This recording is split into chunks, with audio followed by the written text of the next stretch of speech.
Podcast KLBB, Podcast KLBB, Podcast KLBB, Podcast KLBB. Halo teman-teman semuanya, kembali lagi di PKBP, Podcast Kawan Belajar Pajak. Sebelumnya kenalin, aku Ingri dari mahasiswi perpajakan UNS. Dan pada podcast kali ini tentunya aku nggak sendiri nih guys. Ada teman aku yang juga dari mahasiswi perpajakan yang akan menjadi narasumber pada podcast kali ini. Buat Kak Fatika bisa nih perkenalan diri. Oke, baik. Halo kawan-kawan KBP, kenalin nih aku Fatika, mahasiswi perpajakan UNS. Iya, gimana nih kabarnya Kak? Alhamdulillah baik, sehat. Kalau Kak Ingrid sendiri gimana nih kabarnya? Alhamdulillah baik juga. Alhamdulillah ya, akhirnya Kak kita bisa berdiskusi nih secara tatap muka untuk podcast kali ini. Iya, bener banget nih Kak Fatika. Berhubung nih ya teman-teman, Kak Fatika ini kan dari prodi perpajakan dan aku sendiri juga dari prodi perpajakan. Tentunya pada podcast kali ini topik yang akan kita bahas itu mengenai perpajakan juga nih guys ya. Jadi akhir-akhir ini tuh ada isu yang benar-benar jadi trending topik nih Kak di dunia perpajakan, yaitu ada kenaikan PPN 11%. Nah, kenaikan PPN 11% ini tentunya banyak ya kalangan yang merasakan dampaknya. Orang 10% aja udah lumayan, apalagi ini naik jadi 11% nih Kak Fatika ya. Iya, benar banget Kak Ingrid. Oh iya Kak, jadi selama beberapa waktu ke depan nih Kak ya, aku bakal tanya-tanya sama Kak Fatika seputar kenaikan tarif PPN. Mungkin di podcast ini Kak Fatika bisa sharing-sharing tentang apa itu kenaikan PPN 11% sebagai mahasiswi perpajakan. Langsung aja ya Kak ke pertanyaan pertama. Oke Kak. Kapan sih Kak tarif PPN 11% ini mulai resmi dinaikkan? Jadi Kak Ingrid, untuk kenaikan PPN sebesar 11% ini itu mulai berlaku pada tanggal 1 April kemarin, di mana itu sudah tercantum dalam Undang-Undang Nomor 7 Tahun 2021 tentang harmonisasi peraturan perpajakan atau Undang-Undang HPP. Oh, berarti buat PPN 11% ini udah naik sejak April kemarin ya Kak? Iya, benar banget. Udah berbulan-bulan ya, lumayan 1 bulan lebih. Kalau dari Kak Fatika nih, apa sih dampak naiknya PPN 11% ini? Kalau aku nih Kak, semisal belanja bulanan gitu, terus sampai rumah tuh ngecek surat belanjaan, kayak kaget, wah lumayan juga ya nih PPN-nya bisa buat beli nasi padang.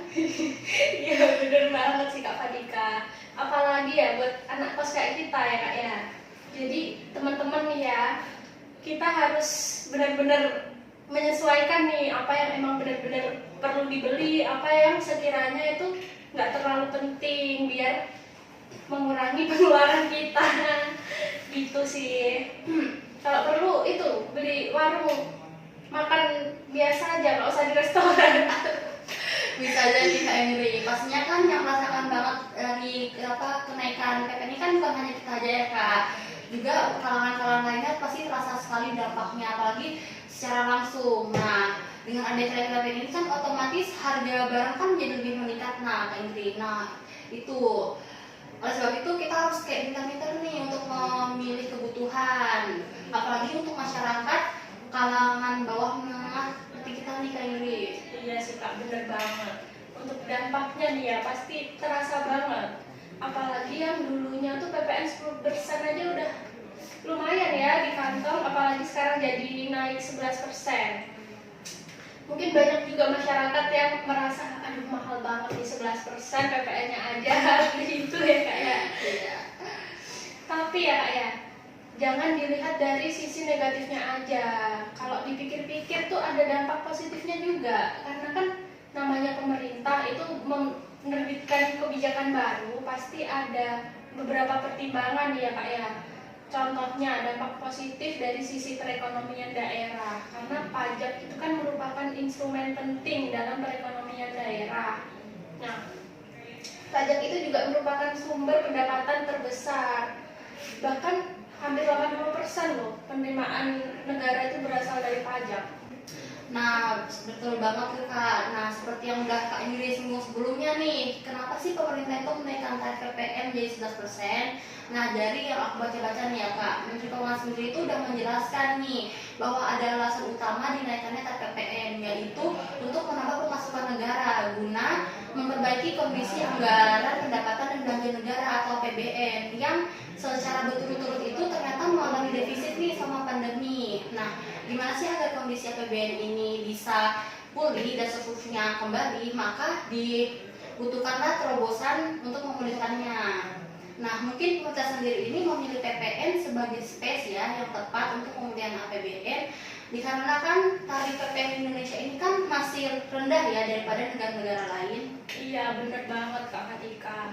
Aku kemarin tuh sempat baca-baca juga Kak, kalau tarif PPN di negara-negara yang anggota G20 itu rata-ratanya sebesar 15-15,5%. Sedangkan di Indonesia sendiri tuh awalnya 10% ke 11%, itu masih jauh ya daripada negara-negara yang lain. Ya betul banget Kak Anggri. Mungkin itu salah satu dari tujuan pemerintah ya, agar tarif PPN Indonesia ini bisa setara dengan negara-negara lain, serta juga bisa memperbaiki nih kondisi APBN dari negara kita. Iya, benar banget, setuju.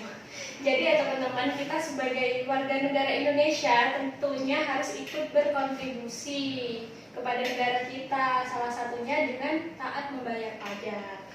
Ngomong-ngomong nih Kak, dari tadi kan ngomongin kebijakan terus ya, udah ngomongin kenaikan tarif PPN, kenapa PPN itu bisa naik, sampai ngomongin dampaknya ya Kak ya. Mungkin teman-teman nih ada yang belum tahu PPN itu apa. Mungkin Kak Fatika bisa menceritakan sedikit atau memberitahu teman-teman PPN itu apa? Baik Kak. Nah, untuk PPN itu sendiri adalah suatu pungutan yang dibebankan atas transaksi jual beli yang terjadi karena adanya pertambahan nilai Kak Indri.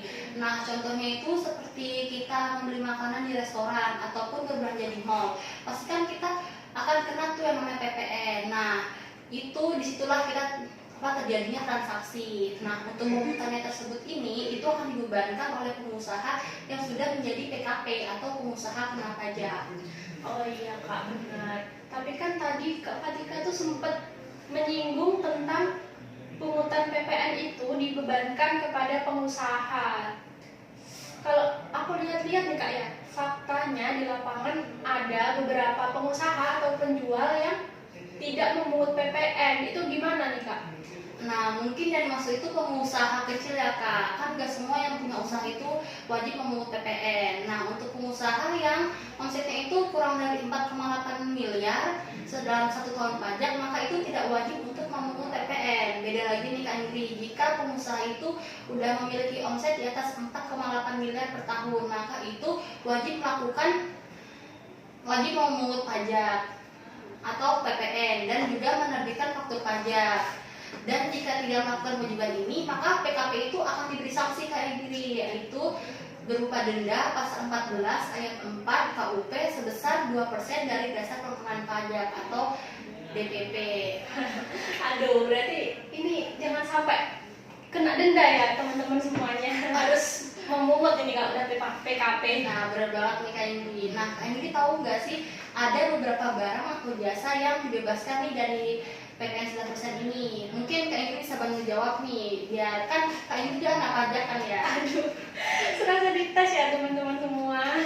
Jadi kalau sepemahamanku nih Kak ya, emang ada barang atau jasa yang dibebaskan dari PPN. Kalau barang itu contohnya kebutuhan pokok kayak nasi, beras, garam, kayak gitu ya Kak. Kalau jasa itu ada jasa pendidikan, jasa asuransi, jasa sosial kayak gitu. Gimana nih Kak Fatika, bener nggak? Bener banget dong Kak Indri 100. Oh iya, mungkin apa ya, aku bingung mau tanya apa lagi. Mungkin segitu dulu pertanyaan dari Kak Fatika dan teman-teman semuanya. Kita udah ada di penghujung podcast nih ya guys ya.